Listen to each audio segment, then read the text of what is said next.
Hello students, theory of મશીનમાં આજે આપણે મશીનની ડેફિનેશન જોઈશું, સ્ટ્રક્ચરની ડેફિનેશન જોઈશું, કાઇનેમેટિક લિંક કોને કહેવાય એ આપણે જોઈશું અને મશીન અને સ્ટ્રક્ચરનો જે ડિફરન્સ છે એ ડિફરન્સ આપણે જોઈશું.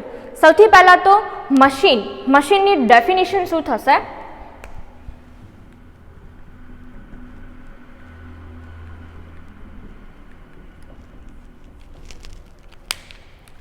It is an assembly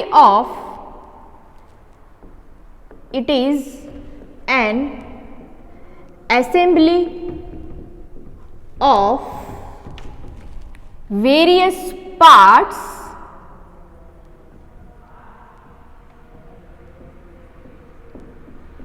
which converts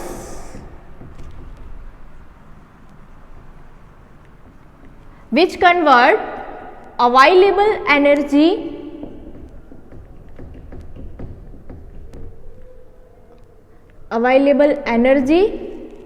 into desirable work. Machine કોને કહીશું? સિમ્પલ લેંગ્વેજમાં કહીએ તો મશીન કોને કહેવાય? તો એવું ડિવાઇસ કે જે કોઈ પણ કાર્ય છે એ કોઈ પણ કાર્યને સરળ બનાવે. થિયરી ઓફ મશીનની રીતે મશીનની ડેફિનેશન શું થશે? It is an assembly of various parts which convert available energy into desirable work. અલગ અલગ ભાગોની બનેલી એસેમ્બલી કે જે અવેલેબલ એનર્જીનું શેમાં રૂપાંતર કરે છે? કાર્યમાં રૂપાંતર કરે છે. એને શું કહેવાય છે? મશીન કહેવાય છે. હવે આપણે જોઈએ ક્લાસિફિકેશન ઓફ મશીન. મશીનને કઈ કઈ રીતે ક્લાસિફાઈ કરી શકાય?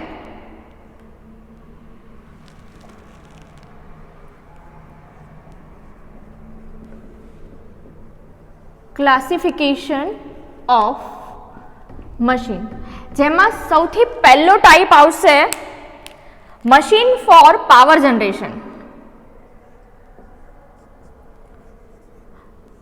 મશીન છે એ મશીનને આ રીતે શોર્ટ ફોર્મમાં લખી શકાય, મશીન ફોર પાવર જનરેશન. હવે પાવર જનરેશન મશીન એટલે શું? એવું ડિવાઇસ કે જે પાવર જનરેટ કરતું હોય એને શું કહેવાય છે? મશીન ફોર પાવર જનરેશન કહેવાય છે, જેની અંદર શું આવશે? ટર્બાઇન આવશે. બરાબર. આપણે જે નેચરલ રિસોર્સિસ છે, નેચરલ રિસોર્સિસનો યુઝ કરીને અને પછી કોઈ યુઝફુલ વર્કમાં જે ડિવાઇસ રૂપાંતર કરે છે એને શું કહેવાય છે? Machine for power generation. Then second છે એ સેકન્ડ કયું થશે? Machine for production. Machine for production જેની અંદર શું આવશે કે એવું ડિવાઇસ કે જે કોઈ પણ કોમ્પોનન્ટ બનાવી શકતું હોય. ફોર એક્ઝામ્પલ લેથ મશીન છે, બરાબર. લેથ મશીન પર અલગ અલગ ઓપરેશન કરીને કોમ્પોનન્ટ રેડી કરવામાં આવે છે. તો એ જે મશીન છે એને શું કહેવાય છે? Machine for production. Then after third છે machine for transportation or handling. Transportation or handling.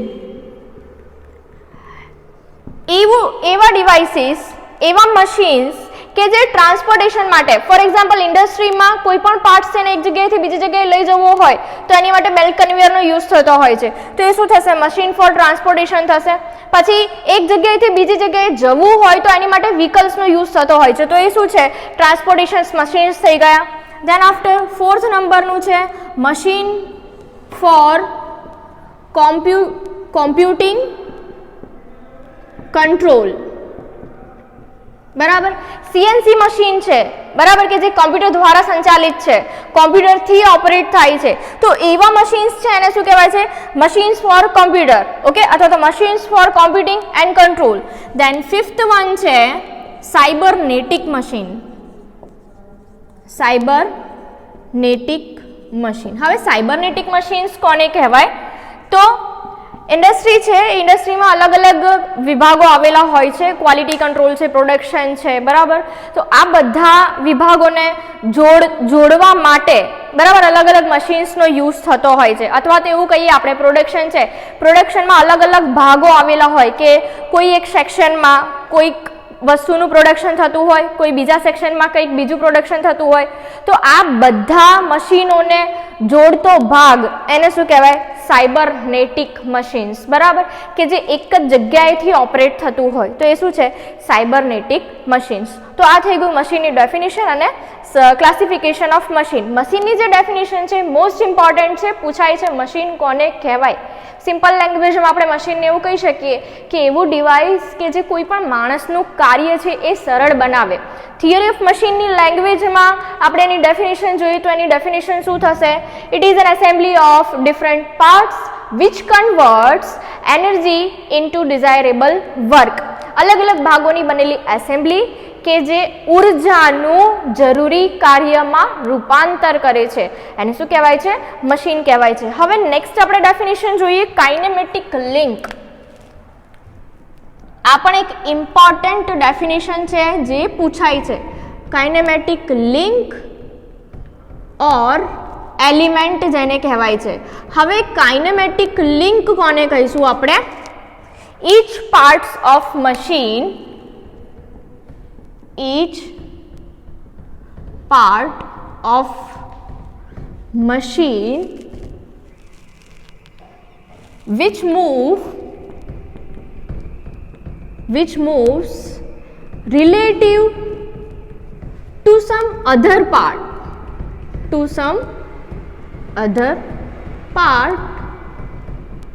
is known as kinematic link और एलिमेंट.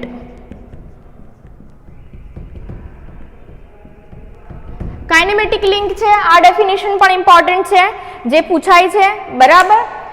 મશીનનો દરેક ભાગ કે જે બીજા ભાગ સાથે શું કરે છે? રિલેટિવ, સાપેક્ષ ગતિ કરે છે, એને શું કહેવાય છે? કાઇનેમેટિક લિંક કહેવાય છે. બીજી રીતે ડેફિનેશન આપણે એવી રીતે પણ લખી શકીએ, it is a resistance body which have relative motion with some other element. અહીંયા લખી દઉં છું એટલે તમને વધારે ખ્યાલ આવે. It is a resistant body which has relative motion with some other body, is known as kinetic link or kinetic element. હવે ટાઈપ્સ ઓફ કાઇનેમેટિક લિંક આપણે જોવાનું છે, જેમાં સૌથી પહેલું છે બાયનરી લિંક. અલગ અલગ ટાઈપની લિંક હોય, જેમાં સૌથી પહેલી લિંક છે બાયનરી લિંક. હવે બાયનરી લિંક કઈ રીતે હશે? જેમાં બે જોઈન્ટ હોય, આ રીતે, આને બાયનરી લિંક કહી શકાય. Then after ternary link. Ternary લિંકમાં શું હશે? તો ટર્નરી લિંક આ રીતને હશે, ત્રણ લિંક પ્રોવાઈડ કરેલી હોય, આને ટર્નરી લિંક કહેવાય. ધેન ક્વાટર્નરી લિંક, જેમાં ચાર લિંક હશે, 1 2 3 4. ઓકે, તો આ થઈ ગયું. આ બેઝિક લિંક છે, બેઝિક ટાઈપ છે. જો લિંક્સને ફર્ધર ડિવાઈડ કરીએ તો એમાં સૌથી પહેલી લિંક આવશે રિજિડ લિંક. હવે રિજિડ લિંક આપણે કોને કહીશું? તો એવું રેઝિસ્ટન્સ બોડી કે જેનું ડિફોર્મેશન થયા વગર જે છે મોશન છે એ સાપેક્ષ ગતિ કરતું હોય, તો એને શું કહેવાય છે? રિજિડ લિંક કહેવાય છે. હવે એકચ્યુઅલીમાં ડિફોર્મેશન થયા વગર કોઈ પણ લિંકનું બીજી લિંકની સાપેક્ષમાં ગતિ થઈ શકે નહીં, આવું પોસિબલ છે નહીં.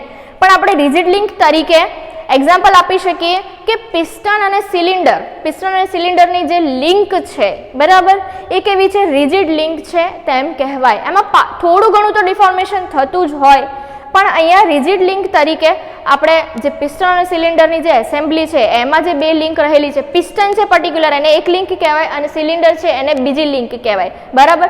પિસ્ટન અને સિલિન્ડર બંને એકબીજામાં રિલેટિવ મોશન કરે છે, બરાબર. પિસ્ટન જે છે, પિસ્ટન મૂવ કરશે સિલિન્ડરની અંદર, એટલે પિસ્ટન જે છે એ ગતિ કરે છે, સાપેક્ષ ગતિ કરે છે, એટલા માટે એને શું કહેવાય છે? કાઇનેમેટિક લિંક કહેવાય છે. અને એ લિંકને શેમાં લેવાની છે? કોના એક્ઝામ્પલમાં લેવાની છે? રિજિડ લિંકના એક્ઝામ્પલમાં લેવાની છે. Than after flexible link. હવે ફ્લેક્સિબલ લિંક આપણે કોને કહીશું? તો એવી લિંક કે જ્યારે મોશન થતી હોય ત્યારે એ લિંકમાં ફ્લેક્સિબિલિટી પાર્શિયલી ડિફોર્મ થતી હોય તો એને શું કહેવાય છે? ફ્લેક્સિબલ લિંક કહેવાય છે. હવે ફ્લેક્સિબલ લિંક માટે એક્ઝામ્પલ આપું, આપણી બેલ્ટ ડ્રાઈવ છે. હવે બેલ્ટ તમે જોયું હશે, જ્યારે પણ એ પાવર ટ્રાન્સમિટ કરે છે એક શાફ્ટથી બીજા શાફ્ટ તરફ, ત્યારે જે બેલ્ટ છે એ પાર્શિયલી ડિફોર્મ થાય છે, ફ્લેક્સિબલ છે. એટલા માટે એ જે લિંક છે એને શું કહેવાય છે? ફ્લેક્સિબલ લિંક કહેવાય છે. Then after fluid link. હવે ફ્લુઇડ લિંક આપણે કોને કહીશું? તો એવી લિંક કે જેની અંદર જ્યારે રિલેટિવ મોશન થતી હોય ત્યારે ફ્લુઇડ ભરેલો હોય. ફોર એક્ઝામ્પલ કે આપણે પિસ્ટન અને સિલિન્ડર છે, એ પિસ્ટન અને સિલિન્ડરની અંદર જો કોઈ ફ્લુઇડ ભરેલું હોય તો એ જે એસેમ્બલી છે એ આખી એસેમ્બલી ફ્લુઇડ લિંકની થશે. બરાબર. કોઈ પણ એવા ડિવાઇસીસ કે જે ન્યુમેટિકલી ચાલતા હોય અથવા તો હાઇડ્રોલિકલી ચાલતા હોય, બરાબર, ન્યુમેટિકલી એટલે કે જેમાં હવાનો યુઝ થતો હોય ને હાઇડ્રોલિક તરીકેથી એટલે કે જો એમાં પાણીનો યુઝ થતો હોય અથવા તો કોઈ બીજા ફ્લુઇડનો યુઝ થતો હોય એને ઓપરેટ કરવા માટે, તો એ જે એસેમ્બલી છે એમાં જે લિંક છે એ કઈ લિંક છે? ફ્લુઇડ લિંક છે એવું કહેવાશે. એના પછી આપણે નેક્સ્ટ ડેફિનેશન જોઈએ સ્ટ્રક્ચરની. હવે સ્ટ્રક્ચરની જે ડેફિનેશન છે એ પણ ઇમ્પોર્ટન્ટ છે અને પૂછાય છે. તો સ્ટ્રક્ચરની ડેફિનેશન શું થશે? It is an assembly of resistance body which have no relative motion between them. બરાબર. એવા રેઝિસ્ટન્સ બોડીના ભાગોની બનેલી એસેમ્બલી કે જેમના વચ્ચે કોઈ જ રિલેટિવ મોશન થતી ના હોય એને શું કહેવાય છે? સ્ટ્રક્ચર કહેવાય છે. It is an assembly of resistance bodies which have no relative motion between them. Okay, તો આ થઈ ગઈ ડેફિનેશન એની સ્ટ્રક્ચરની. ઓકે, હવે સ્ટ્રક્ચરની ડેફિનેશન છે એ પણ ઇમ્પોર્ટન્ટ છે અને અહીંયા જે આપણે મશીનની ડેફિનેશન જોઈ એ મશીનની ડેફિનેશન પણ કેવી છે? ઇમ્પોર્ટન્ટ છે. હવે એક બીજો ઇમ્પોર્ટન્ટ ક્વેશ્ચન કે differentiate between structure and machine. Structure અને મશીન વચ્ચેનો તફાવત લખો. એનો તફાવત આપણે જોઈએ. સૌથી પહેલું તો સ્ટ્રક્ચર અને અહીંયા આવશે મશીન. જ્યારે પણ આનો તફાવત પૂછાય છે ત્યારે તમારે શું લખવાનું છે એ તમને એક્સપ્લેન કરું. હવે આ જે ક્વેશ્ચન છે આ ક્વેશ્ચન બી કેવો છે? ઇમ્પોર્ટન્ટ છે. 2 માર્ક્સમાં પૂછાઈ શકે છે. 2 માર્ક્સમાં જનરલી પૂછાતો હોય છે. બરાબર. હવે સ્ટ્રક્ચરમાં સૌથી પહેલા પોઈન્ટમાં તો સ્ટ્રક્ચરની ડેફિનેશન લખી નાખવાની. ડેફિનેશન કે જે ઓલરેડી મેં અહીંયા ઉપર લખી છે. It is an assembly of resistance body which have no relative motion between them. Then machine છે. અહીંયા મશીનની અંદર પણ એની ડેફિનેશન લખી નાખવાની. એની ડેફિનેશન શું થશે? It is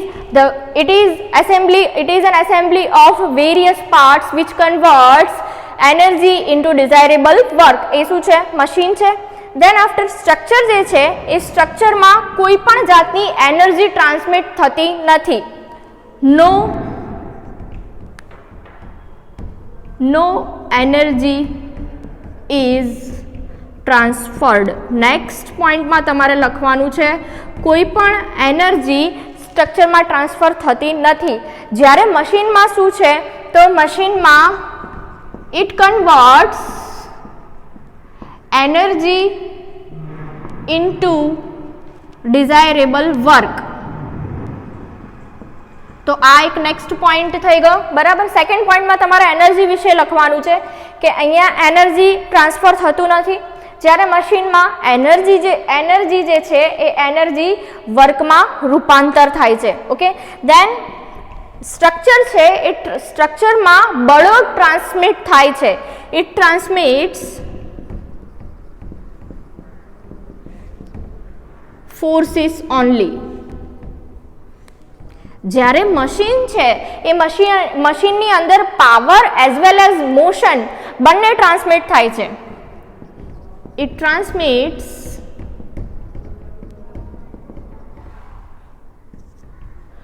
power and motion.